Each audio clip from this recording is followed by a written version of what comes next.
So I've been thinking a lot more recently about the idea of versatility when it comes to the electric guitar. Like, what is it specifically about something like a Strat or a Tele that makes them so palatable to so many different genres? To the point where, like, ambient worship players are using Teles, but I also wouldn't second guess it for a second if someone brought that same exact guitar to a heavy metal gig. But what about the other end of the spectrum? Like, not the guitars that are designed to do every single genre, every single type of way, but are just designed to do one really specific thing. And that, ladies and gentlemen, is where we get this bad boy. But we should probably open it up. Ooh, you know how long I've been waiting for this? I'm about to make a name for myself here. So friends, this right here is the Frankenstrat tribute, and to be 200% completely honest, I know almost nothing about it. So I think it's time we phone a friend. When did you first discover Van Halen? So this is my friend Rob, and really all you need to know is that this is a man who knows his Van Halen.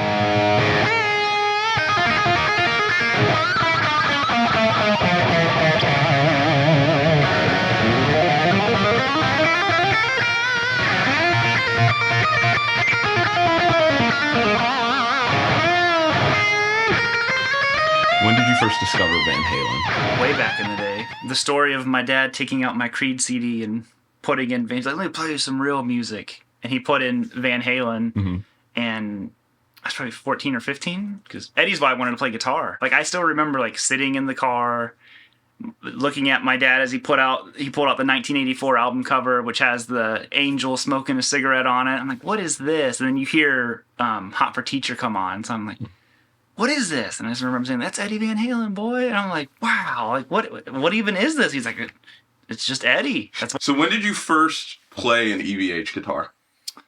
Like the Frankie, or just an EVH branded? The Frankie. The Frankie, when I got mine, that was I hadn't actually seen one in person. Really? And after Eddie passed away, I was like, man, I gotta get one. So I kind of got it right before the big surge where, like, you couldn't get them anywhere. Yeah. And that was the first time. And oh no, I'm sorry, that's wrong.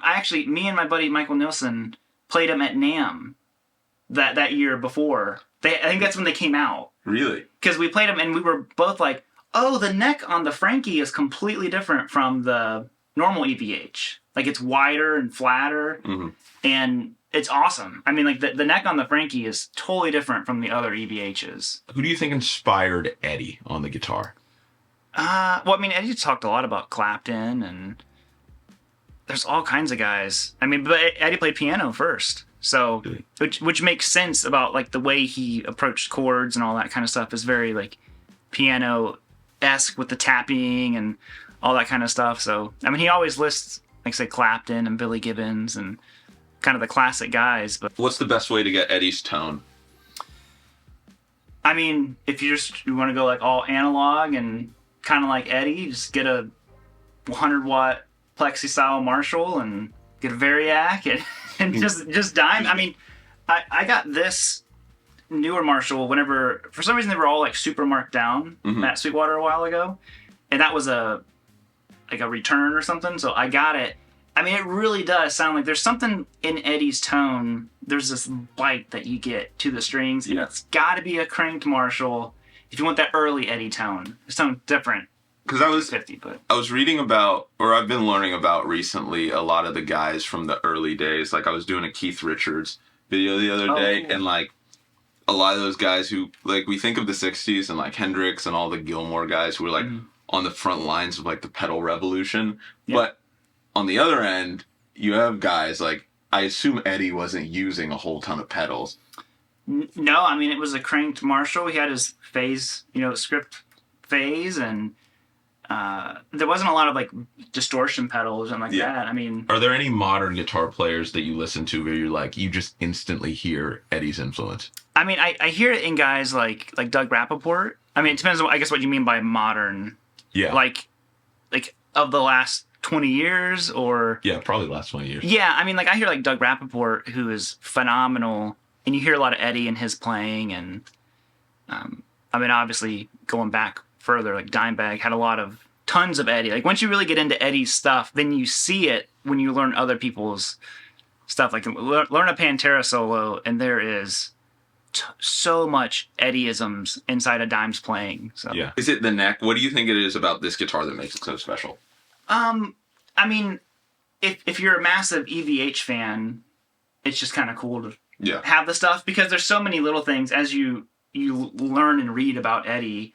I mean, you learn about like, oh, he put the pickup selector in the middle position because he didn't know where else to put it, so he just screwed it into the body. Yeah, like, really? If you look at it, I mean, that was what Eddie did, and the neck pickup doesn't even work, and his original pick guard was actually just a vinyl record that he cut it out of to make the pick guard. And so when you get super nerdy about Eddie, when you play it, that makes it special, because you look at it and you're like, oh yeah, they even found like this little detail. So I mean, there's some stuff that they missed, but I mean, the guitar would be, it'd be the $20,000 one if you wanted to really like. What is it do you think about Eddie's playing that made him so special?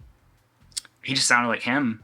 I mean, literally nobody sounded like Eddie. I mean, and then everyone kind of was doing their own version of Eddie all throughout the 80s. So I can't think. It's kind of like whenever you hear Eddie play over someone else's song, it's kind of funny because he can't not sound like himself. Like, you're like, oh, it just sounds like Van Halen playing along with someone else. And it's like, that's what it is. Eddie he didn't know how to not sound like Eddie. This is the other thing that I'm very new to. Tell me about the Floyd Rose. Floyd Rose. Yes. So, funny enough, I don't like Floyd Roses at all. Because I literally took this out of the box yesterday, and I started playing. It's the first guitar I've ever owned with Floyd Rose. Oh, and cool. I've played this once before, a year ago, but wow, this was awful. It's very strange if you're not used to it. And that particular one has a drop D on it, which, if you guys don't know what that is, that's Eddie had it designed where he could just drop his low E string down to D by pulling the... Really? Yeah, so if you pull that out, once you get it tuned just right, it drops your low E string down to D. And that's how he would do stuff. He would go to Unchained, and then boom, pump back in, right back Panama, Gotcha. So, but Floyd Roses are awesome once you get them in tune. But I always thought I was cursed with getting Floyd Roses, because I love Superstrats. Yeah. Don't really love Floyd Roses. I like hardtails. I think they sound better. Tuning stability's, better. They're not so stiff. So it's just the necessary evil of Superstrats. What would you say is the key to sounding like Eddie Van Halen? Like, note choice, but like attack on the strings. Like, Eddie a lot of times was really digging in. And if you listen, I mean, like, he's the perfect example of up picks, down picks, the way he would pick the strings and just really like that. You can take a tone that doesn't sound like Eddie, but you play it like Eddie, and all of a sudden you're like, oh yeah, that totally sounds like Eddie. So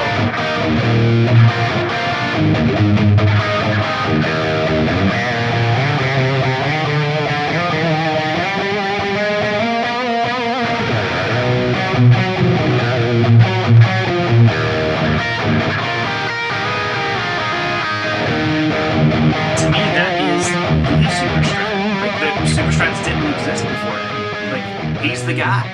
He's him. Yeah. And it's almost like, because we were talking about strats before, Superstrat and like, they both have the word strat in it, but they're not the same guitar. No, they couldn't be more different. And everyone has their own definition of what a Superstrat is. I mean, to me, you put a humbucker in it, it becomes super. I mean, because it doesn't sound anything like a normal Strat anymore. It's it's what Eddie was doing. It's a cross between Gibson and Fender. Yeah. And it almost feels closer, not in the neck. I mean, the neck feel is Stratty, but in the sound, like, it's way closer to a Les Paul. Yeah. Than it ever has any right being to a Strat. Yeah, it is. And it's still not quite there. A Les Paul still sounds different, in my opinion. So it kind of is just its own thing.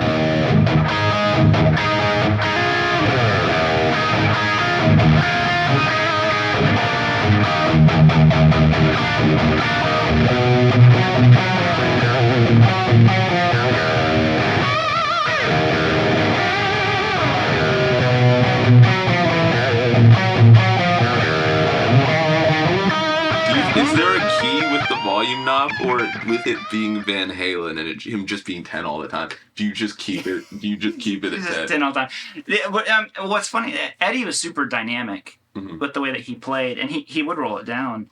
But the only reason that his neck pickup didn't work is because he couldn't figure out how to wire it to get it to work. Because his original Frankenstrat was just a parts of like B stock stuff from Charvel and all that kind of stuff. But he wired it up and could get the bridge pickup to work, but he couldn't get the neck pickup to work. So he just left it in there and was just like, all right, well, that's good enough.